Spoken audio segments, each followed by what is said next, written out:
Welcome to the Steelers by the Lake podcast. My name is James Strong, joined once again by my co-host, Cody Tanner. Cody, how are you on this Thursday evening? James, it's Thursday evening. It's Steelers football Eve. You know what I'm saying? Because we play on Saturday this week, a 4:30 kickoff, if I'm not mistaken. So that'll be an interesting time. James, how are you doing today?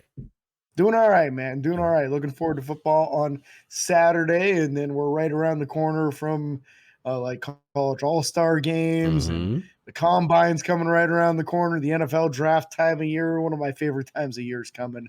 But the Steelers season still seems to have some hope, and we're here for it, buddy. So let's get right into the news here. We got a bunch going on. This is awards time of year, right? So TJ Watt named the Steelers MVP, voted by his peers of the Pittsburgh Steelers. This is his third or fourth time winning this award as the team MVP, I believe. Yep.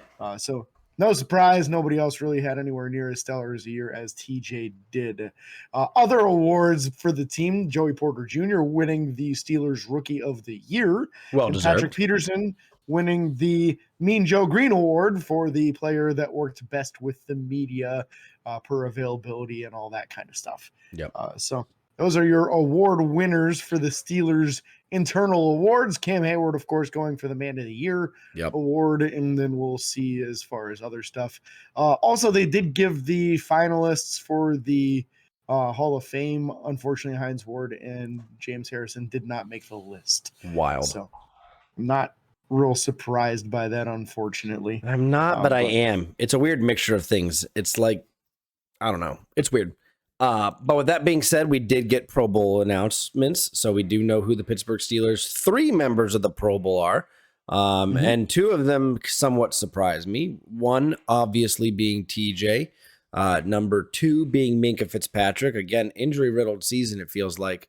And it doesn't feel like when he was playing, he had a stellar performance or anything like that. Like, he didn't have godly numbers.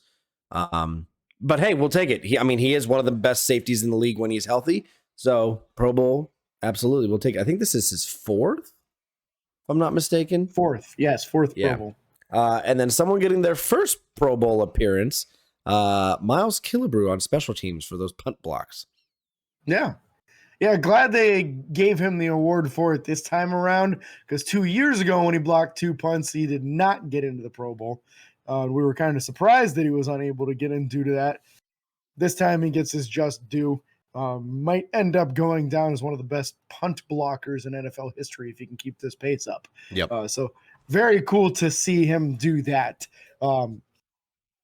Interesting side note here. This really has nothing to do with this, but I saw a post talking about the Cleveland Browns need 3 sacks in their final game to reach 48, which would break the record for that franchise for most sacks in a single season at 48. Dang. I just think that's hilarious because the Steelers had the number 1 sacking team defense for 5 years in a row. And all 5 of those years, it was way over 48.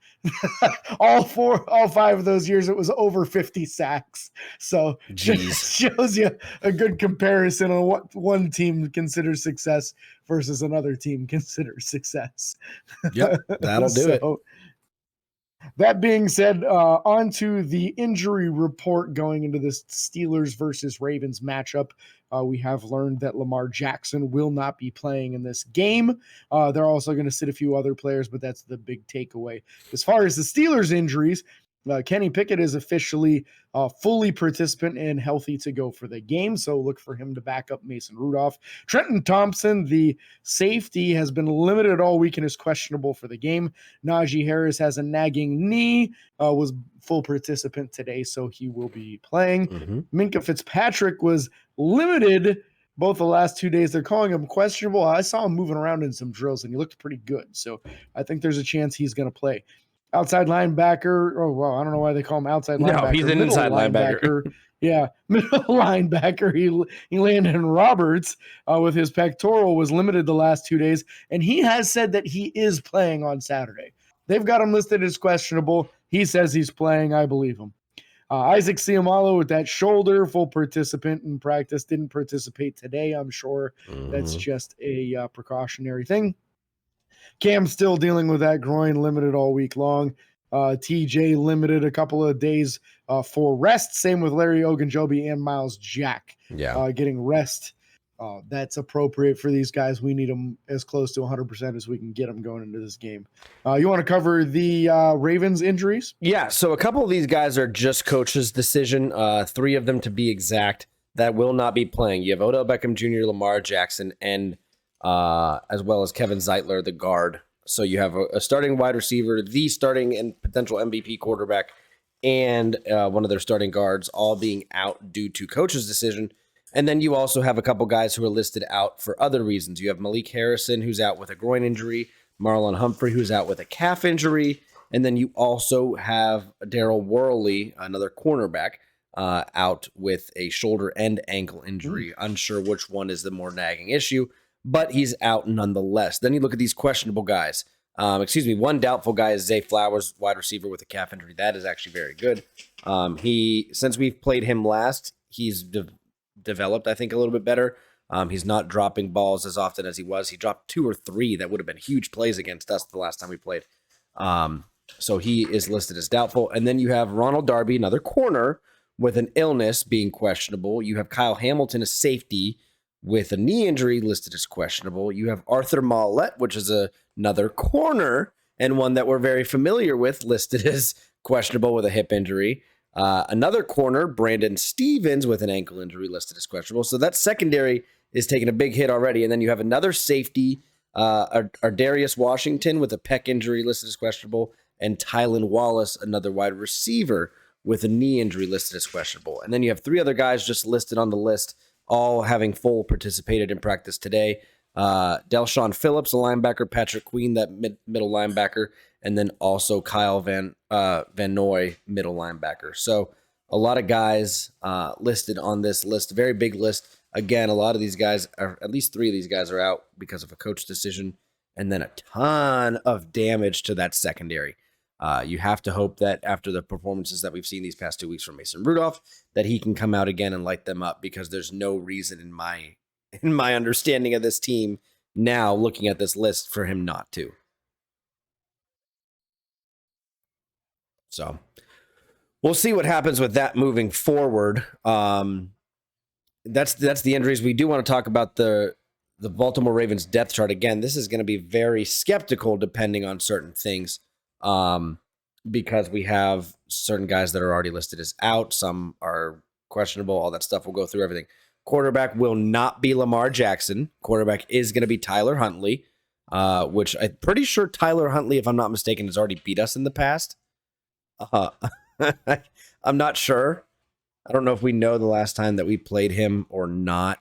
We played him last year, and he had a real good game against us. He ended up beating us. Okay, I couldn't remember. Yeah. But anyways, so Tyler Huntley will be getting the start. You have Patrick Ricard, the amazing fullback, the dual threat running back with Gus Edwards and Justice Hill, Isaiah Likely and Charlie Kohler, the tight ends. Isaiah Likely had an amazing one-handed catch last week for them.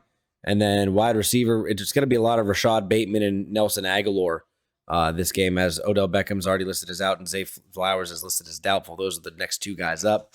And then that offensive front, you have Ronnie Stanley, left tackle, John Simpson, left guard, Tyler Lindenbaum, the center, and then you're going to have Ben Cleveland in there at the right guard position, and Morgan Moses at that starting right tackle. Still a very, very capable offensive line that are going to give Tyler Huntley and whoever is going to be back there throwing some time to throw and holes to run, for sure.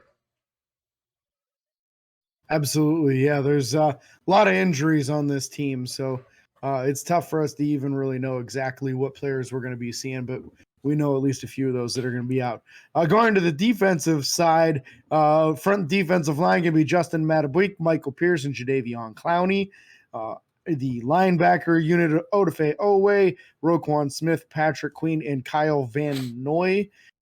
We actually saw a few of those guys on the injury list, and some of their backups as well. Malik Harrison listed as a backup both inside and outside.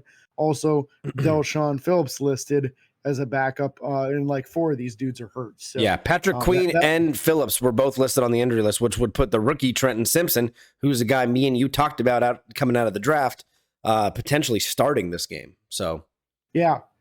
Yeah, and both Malik Harrison and Delshon Phillips, their backups, also injured. So it's like they're going straight to the end. Trenton Simpson, highly athletic dude coming out of Clemson. He's a rookie we talked about a little bit this year. Yep.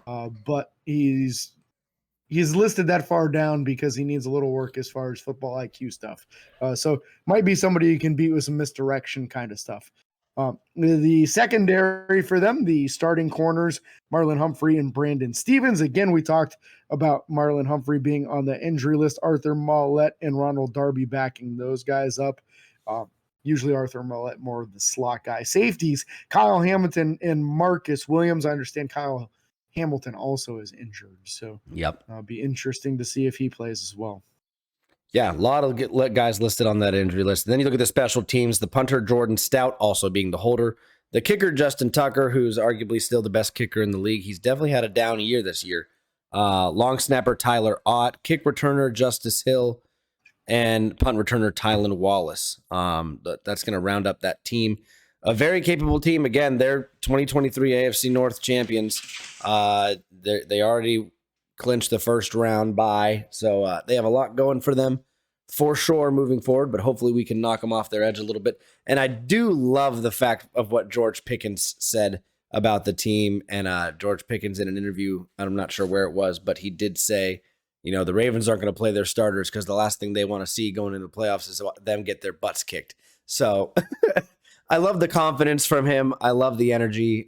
It reminds me so much of his dad and how he used to be. So with that being said, we're going to go over our 3 keys to success before we call this a show and just get excited to watch some playoff football or potentially playoff football this weekend. Because quite frankly, it's a playoff game for us. It's win or basically go home. There's a slight chance of losing and still making it. But anyways, James, you want to go first with your 3 keys? Yeah, let me get those out of the way. My first one, we need a repeat performance from Mason Rudolph. Got to have another big game out of Mason. If he's able to do that, I like our chances of hanging and winning in this game. Number 2, I want to see 4+ sacks by the Pittsburgh Steelers defense. Don't care by who. Don't care if it's all TJ Watt, if it's all Nick Herbig, if it's all defensive line. Got to get 4 sacks and really make their quarterback uncomfortable. Last one, hold the Ravens under 24 points. That's my benchmark for this week. We keep them under 24. I think we can beat them.